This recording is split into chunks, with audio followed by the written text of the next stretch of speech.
বল আজকে আমরা স্বাধীন, জোরে ইয়ে আমরা স্বাধীন। হাসিনা পালাইছে, ইয়ে শাক চুন্নি চলে গেছে। এই যে ফোকাস, এটা ধরো ধরো।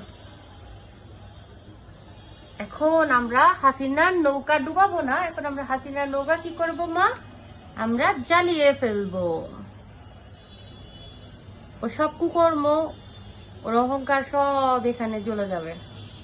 এইভাবে করেই কালকে পর্যন্ত যার বেশি গলা ছিল, আজকে সে কি করছে, চোরের মতো পালাইছে। এবং এই আগুনের সাথে, এই নৌকা পোড়ার সাথে সাথে হ্যাঁ জানে তো চোররা তো পালাবেই। চোর বাটপার ডাকাত যা বলা হয় তাতেই তো ওইটা কম। আর ওর যে অন্ধ সাপোর্টাররা আছে, ওদেরও ওই যে দম্ভ এভাবে করে জ্বলতেছে।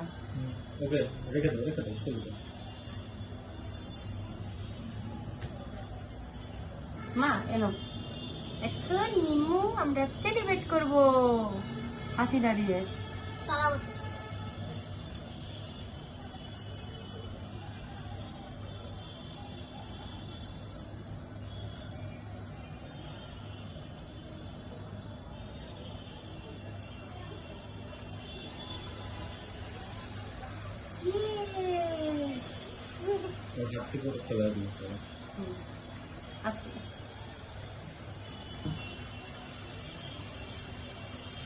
আমরা আবার স্বাধীন হয়েছি, আলহামদুলিল্লাহ।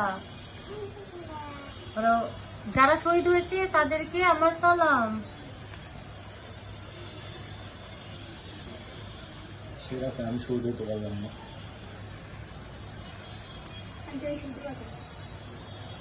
শহীদ হওয়াটা একটা বড় গর্বের বিষয়।